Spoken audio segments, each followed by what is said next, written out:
Sir నమస్కారం sir. నమస్తే అండి.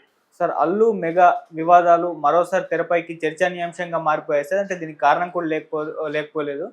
రామ్ చరణ్ గారు సడన్‌గా అల్లు అర్జున్ గారిని ఇన్‌స్టాలో అన్‌ఫాలో చేయడమే ఇప్పుడు చర్చలకు దారి తీసింది సార్. ఇంత సడన్‌గా ఎందుకు అన్‌ఫాలో చేశారు? మళ్ళీ ఏం వివాదాలు వీళ్ళిద్దరి మధ్య జరిగాయని చెప్పేసి కూడా మాట్లాడుకోవడం చూస్తున్నాం సార్.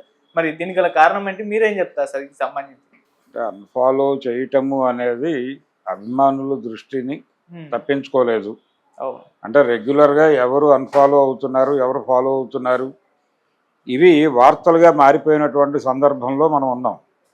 ఎనీ ఇంటర్నెట్ అంటే ఎనీ వెబ్ ప్లాట్‌ఫామ్ అది ఏదైనా కావచ్చు. సోషల్ మీడియాలో ఏ ప్లాట్‌ఫామ్ మీదైనా సరే, ఎవరినైనా సరే, ఎవరు అన్‌ఫాలో అయినప్పటికీ అది ఒక న్యూస్ ఐటెమ్‌గా మారిపోతుంది. పర్టికులర్‌గా సెలబ్రిటీస్ దగ్గరకు వచ్చేసరికి. ముఖ్యంగా భార్యాభర్తలు ఇద్దరు ఇండస్ట్రీలో ఉండి ఇద్దరికి పేజెస్ ఉంటే ఆ పేజెస్లో ఎవరైనా ఒకళ్ళని అన్ఫాలో పొరపాటున చేసినా వెంటనే వందలాది కథనాలు పుట్టేస్తున్నాయి బయట. పొరపాటున ఇంకేదో డిలీట్ చేయబోయేది డిలీట్ చేసాం, టెక్నికల్ ప్రాబ్లం తప్ప ఇది వాంటెడ్గా చేసింది కాదు అని ప్రెస్ మీట్ పెట్టి చెప్పుకోవాల్సిన పరిస్థితి ఉంది. ఇప్పుడు వీళ్ళ పరిస్థితి కూడా అదే దాదాపు. ఇప్పుడు ఆయన అన్ఫాలో చేయగానే అది న్యూస్ అయిపోయింది. న్యూస్ మాత్రమే కాదు, అది సెన్సేషనల్ న్యూస్ అయింది. మెగా కాంపౌండ్కి అల్లు కాంపౌండ్కి మధ్య ఒక యుద్ధం జరుగుతోందనే చాలా పాత వార్త. అయితే ఈ మధ్య కాలంలో ఈ వార్తలకు ఫుల్ స్టాప్ పెట్టే పద్ధతిలో కొన్ని సంఘటనలు జరిగినాయి. అల్లు అర్జున్ అరెస్ట్ అవటము, అరెస్ట్ అయిన సందర్భంగా చిరంజీవి గారు వారి ఇంటికి వెళ్ళటము, ఆ తర్వాత వీరు రిలీజ్ అయిన తర్వాత చిరంజీవి గారి ఇంటికి వెళ్ళి భోజనం చేయటం, నాగబాబు గారి ఇంటికి వెళ్ళి ఆయన పరామర్శించి ఇంటికి వెళ్ళటం, అంటే ఆయనకు తను కనిపించి తన పరిస్థితి వివరించి ఇంటికి వెళ్ళటం, ఇవన్నీ చూసాం. అలాగే చిరంజీవి గారి సతీమణి ఇంటికి వెళ్ళి అల్లు అర్జున్ని పరామర్శించి రావడం కూడా వీడియో చూసాం మనం. కాబట్టి కొంత సమస్యపోయిన ఈ వివాదాలు అనేటువంటి పరిస్థితి అనిపించింది. అయితే బయటకు ఎవరూ మాట్లాడలేదు, గుంభనగానే ఉన్నారు. మాట్లాడకపోవడానికి కారణం ఏమిటి అంటే అక్కడ జరిగినటువంటి ఇన్సిడెంట్ కొంచెం ఇబ్బందికరమైన సంఘటన కాబట్టి ఈ అరెస్టు గురించి ఏం మాట్లాడినా ఆ సంఘటనతో లింకు పెడతారు కాబట్టి మాట్లాడకపోవడమే మంచిది అనుకుని ఎవరూ మాట్లాడలేదు అని అన్నారు అప్పట్లో. అది నిజం కూడా. ఆ పరిస్థితి వలన ఎవరూ మాట్లాడలేదు తప్ప అల్లు అర్జున్ మీద ప్రత్యేకమైనటువంటి కోపంతోనో మరొకదాంతోనో కాదు. ఏ సెలబ్రిటీ, ఏ సినిమా ఇండస్ట్రీకి సంబంధించిన ఏ వ్యక్తి కూడా మాట్లాడాల ఆయన గురించి. అంటే వెళ్ళి పరామర్శించారు, పర్సనల్గా మాట్లాడారు తప్ప బయటికి మీడియా ముందుకు వచ్చి ఎవరూ మాట్లాడలేదు. మాట్లాడకపోవడానికి కారణం ఆ సంఘటన ఇబ్బందికరం కావటమే. అయితే ఈ సమయంలో ఆయన చిరంజీవి గారి ఇంటికి వెళ్ళాడు. ఇంటికి వెళ్ళిన సందర్భంగా అక్కడ రామ్ చరణ్ ఉన్నట్టుగా మనకు ఎక్కడా ఫోటోల్లో రివీల్ కాల. రామ్ చరణ్ కానీ ఉపాసన కానీ కనిపించలేదు ఆ ఫోటోల్లో. అసలు ఆయన ఊళ్ళో లేడు, వాంటెడ్గానే అవాయిడ్ చేశాడు, ఇతని రాకని వాంటెడ్గా అవాయిడ్ చేశాడు అనేది ఆ రోజున వినిపించిన మాట. ఆ తర్వాత కూడా రామ్ చరణ్ ఎక్కడా కూడా ఈ సంఘటన గురించి ప్రస్తావించడం కానీ మరొకటి కానీ ఏమీ జరగలేదు. చిరంజీవి గారు మాత్రం లైలా ఫంక్షన్లో మాట్లాడుతూ పుష్ప 2 పెద్ద హిట్టు అనేది అక్నాలెడ్జ్ చేశాడు.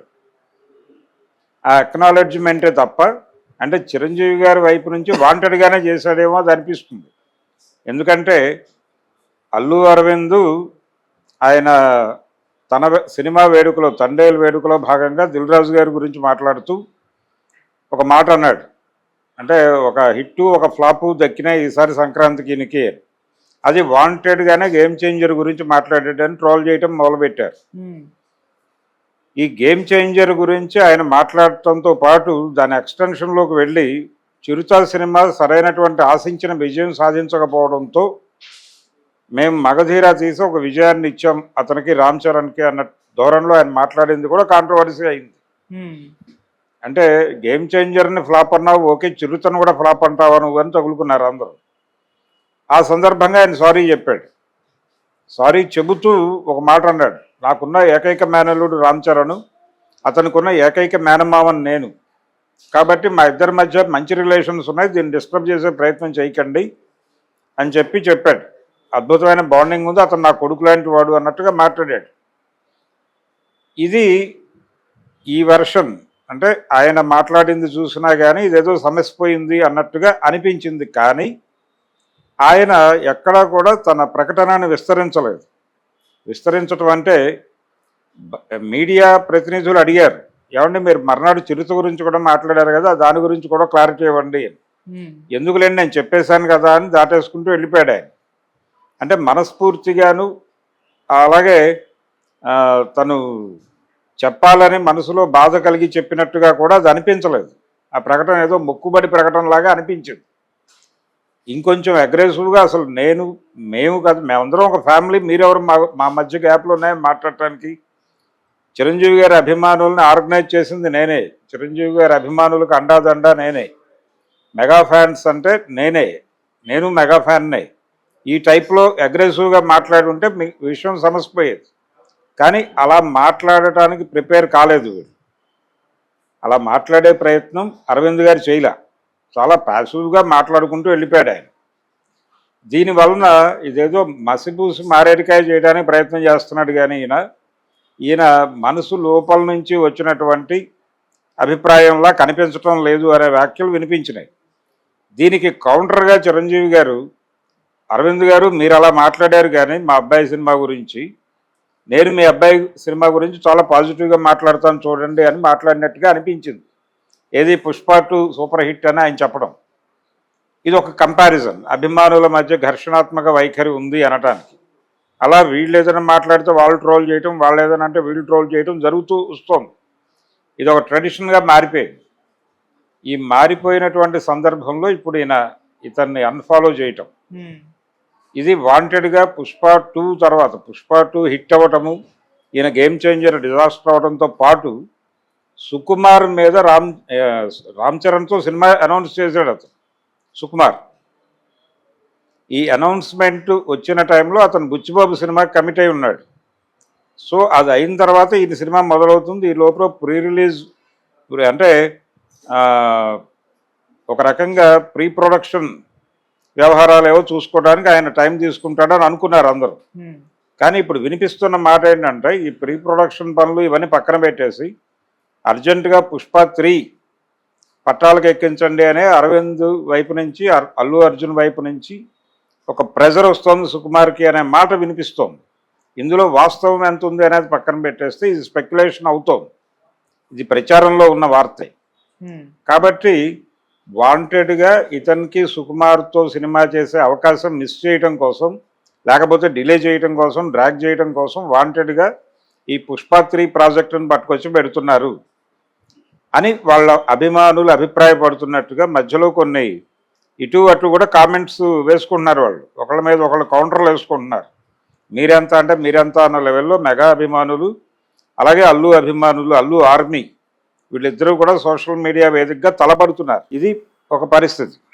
ఈ కండిషన్లో ఈయన అన్ఫాలో చేయటం, శిరీష్ని ఫాలో అవుతున్నాడు. ఈయన శిరీష్ని ఫాలో అవుతూ అల్లు అర్జున్ని వాంటెడ్గా అన్ఫాలో చేయటం. దీన్ని ఎలా చూడాలి అంటే ఖచ్చితంగా వాళ్ళ మధ్య ఏదో ఒక రిఫ్ట్ అయితే ఉంది.